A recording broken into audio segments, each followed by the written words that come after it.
Hey Summoners, make sure that you've subscribed to the Mobalytics YouTube channel and hit that bell button. That way you're always up to date and part of our notification squad.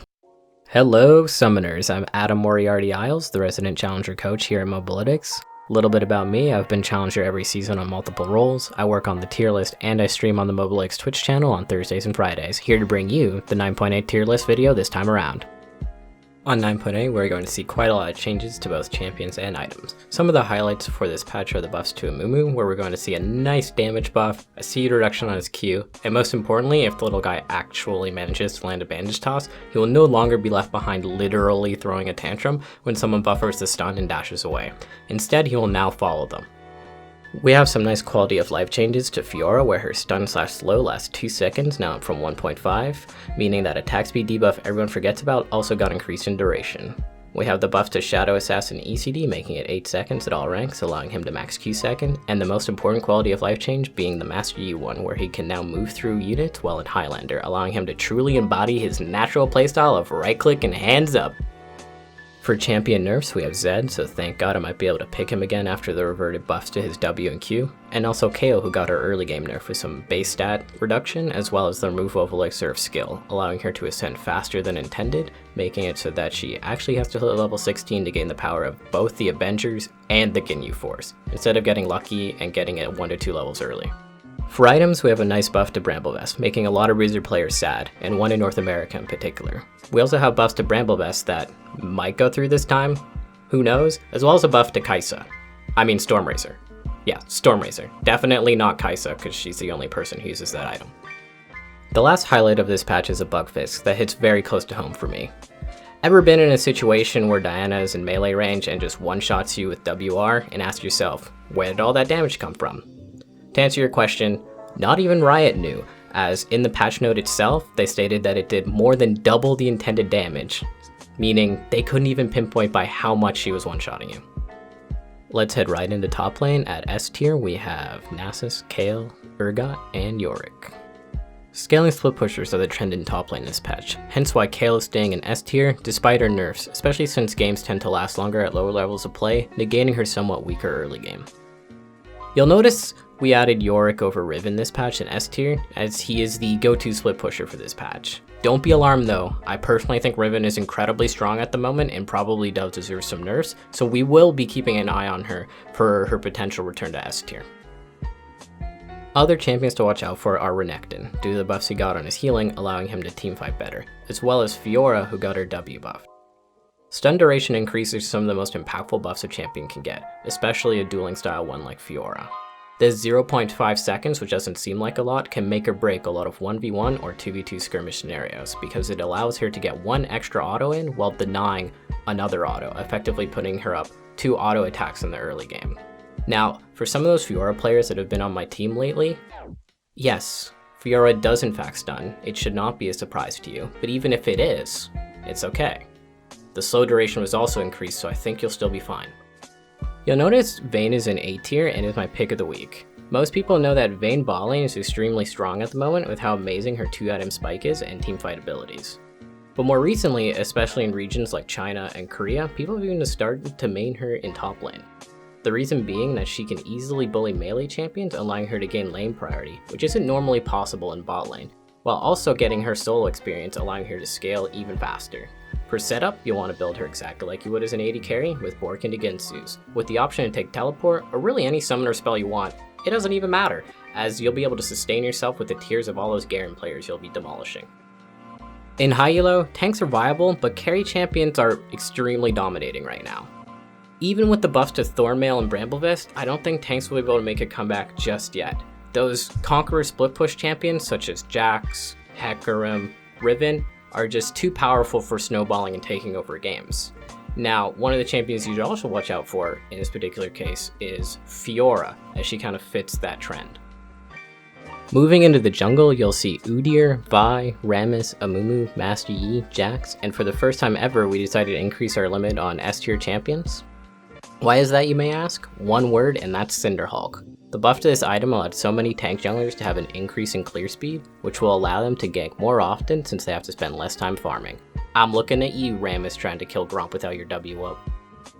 Because of this, we felt like it would be a shame to leave out so many powerful jungle picks like our friend Amumu, who received both item buffs and direct buffs this patch. In previous patches, many Amumu players had begun to default to build full AP one-shot as a way to gain more impact over the game. Now with more damage and more reliable CC thanks to the buffs, you can go back to building Cinderhulk into hybrid tank items like Abyssal Mask or Thornmail and still feel like you have enough damage to impact the game. As for the other S tier champions such as Yi, Vi, Udyr, and Jax, nothing has changed. They are still quite strong due to solid skirmishing and amazing scaling. Aside from Udyr. Sorry I had to do you like that, but I can't let people thinking running at people kinda fast and punching them in the face is a viable late game strategy. On the High-ELO list, you'll see Hecarim, Rek'Sai, and Nunu in S tier. Rek'Sai earned her spot due to having very high damage and early game snowball potential, especially with Conqueror. While the Dark Horse Hecarim made his way up due to being the top contender for best carry jungler while using Ghost or Ignite. For the last slot, we had a debate between a couple of champions such as Kha'Zix, but decided on Nunu due to the recent itemization changes in his favor. Jungling in High-ELO is still all about early and frequent ganks, skirmishing, and calling out how many scuttles you got over your opponent. My champions to watch out for are likely Zac and Sejuani, due to them being very popular competitive picks and receiving buffs. In the mid lane, we have the returning S tier members in Morgana Ahri, and frequent A tier members Vel'Koz and Lux being promoted. With a certain ninja assassin called Zed receiving nerfs that hurt his reliability to snowball in lane, artillery mages such as Lux and Vel'Koz, who can one-shot people from a distance, have become much safer in the laning phase. Not only that, but because many compositions in solo queue currently focus on skirmishing rather than hard engage, these kind of poke mages with decent CC are hard to punish and once ahead can easily take over games. These two champions also have amazing wave clear, allowing them to stall out the game until one team decides to gamble it for a 50-50 Baron, making them great choices from behind. In A and B tier, some noteworthy champions are Zilean. I swear this guy's good, it's just that no one wants to play him for the same reason I won't play him. His auto attack animation is by far the worst one in the game, and so farming with him is just awful. But if you can be a better man than even me, and actually put in the time to play this champion, you will be rewarded. I promise. Another champion I'm going to vouch for is Rumble Mid, as I feel like it's actually his best lane compared to top lane. In the mid lane, he's able to push and roam extremely effectively, and if the enemy and mobile mage does not have flash up, he can easily kill them with his ultimate. Mid-B's pick of the patch this time around is Talon, who falls in A tier. After all the nerf to Lissandra and bully control mages losing their unrelentless sustain through Corrupting Potion and Double Darksteel, AD mids are definitely on the rise. Talon is your typical AD assassin with the best roams in the game and 100-0 capabilities. Mid-Beast recommends starting Longsword Refillable Potion with maxing W against ranged champions and Q versus melee champions. In the early game, you'll want to start with Tiamat on your first back and then look to push and roam by using your E. You will need to be careful when picking Talon, however, as champions such as Janna, Lulu, and other such enchanters, as well as tanks with lockdown like Maokai, can really stop you in your tracks. The High-ELO S tier mid lane is Ahri, Taliyah, and Talon, which makes sense because the meta right now in mid lane is push and roam, and all three of those champions excel extremely well at that. Mid laners right now need to keep priority because they need to fight over Scuttlecrab because it's the most important thing to their jungler. As long as they're good at this, they will have high value in the mid lane. This is why champions such as Kassadin have started to fall off because they simply can't fight over Scuttlecrab or have priority, while champions like Akali, Zoe, and even LeBlanc have been rising in popularity because of their insane lane priority and skirmish ability in the river. At the bot lane, things haven't changed too much for S tier. We still have the quartet of Jinx, Ashe, Vayne, and Draven holding strong since last patch. If you play Vayne or Ashe, keep in mind that the Blade of the Rune King and Cutlass had increases to their gold cost, so make sure to adjust your back timings accordingly. We will also keep an eye out on Bark users to see how this nerf impacts them. In particular, we'll be looking at Ashe, because short of removing Rageblade from the game, Vayne will be fine. For champions to watch out for, we have Kai'Sa, who is currently the only real user of Stormrazor, which received a buff. Don't let her win rate fool you, because her build path is so incredibly important due to how her evolutions work. If you do it wrong, even slightly, it will impact her win rate greatly compared to any other champion. Screw up a Malphite build? Who cares? Screw up a Kai'Sa build? Fail your evolution by 5 AD. When building her, Try press the attack as your keystone with Inspiration secondary. Start with Adoran's Blade, and rush Storm Razor into Rage Blade with Berserker Greaves. Doing this should allow you to grab both your upgrades for Q and E very quickly. And you'll see the most success with Kai'Sa this way. One new thing you may notice is the controversial Sona plus Taric pick that has risen in popularity recently both in solo queue and pro play. This pairing is Hewitt's pick of the patch, so let's dive in. Playing easy champions can come with a bit of stigma, but it's hard to deny their effectiveness when Sona Taric bot lane has been seeing competitive play. Neither champion received direct changes this patch, meaning the strategy should still be good to go. Both champions take support items, and Sona takes Kleptomancy to generate even more gold from Harass. This is a very defensive, hard scaling, late game bot lane that looks to create a massive death ball of heals and shields. In lower levels of play, the strategy might not be as common, so look to find a duo partner or a friend, if you happen to have one, to make this work properly. For bot lane High-ELO, we have Draven, Jinx, and Vayne in S tier, and the lane continues to shift towards the more defensive-oriented scaling lane.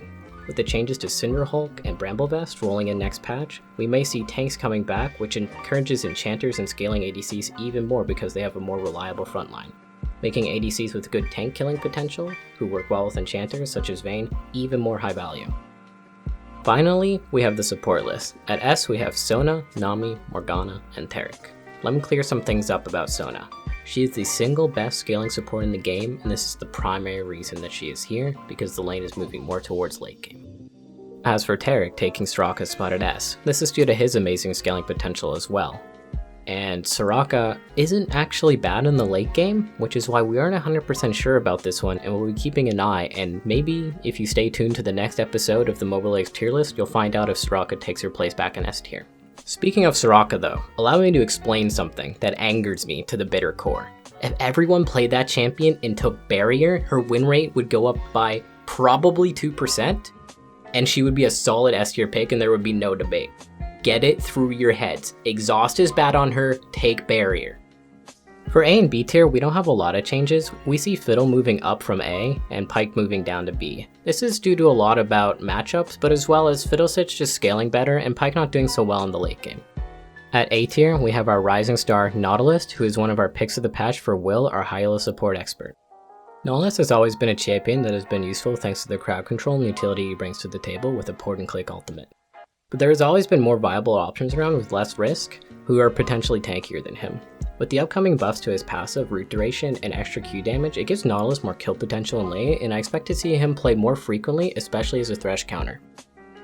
In High-ELO support S tier, we have Sona, Nami, and Thresh, who have been there for a while, so not much more has to be said about them. Something I do want to talk about though, is Galio, Braum, or really any other support you see in competitive play, but not as much in solo queue. There is no doubt that these picks are strong at the highest level, but if you try these in solo queue without a duo, the reliability of these champions becomes quite low as coordinating with them is difficult to bring out their maximum potential. So in my opinion, if you're a High-ELO support player, it's better to just pick Thresh, buy Moby Boots, walk up and flay someone, than it is to try out one of those picks. And yeah, I have no bias about that at all, so let's move on. That's all for our tier list for patch 9.8. If you have any questions, feel free to leave a comment below before our mid-patch Q&A, or find me and our other experts in our Discord channel. Be sure to make the best of your climb this patch by using our tools at mobalytics.gg. See you next time.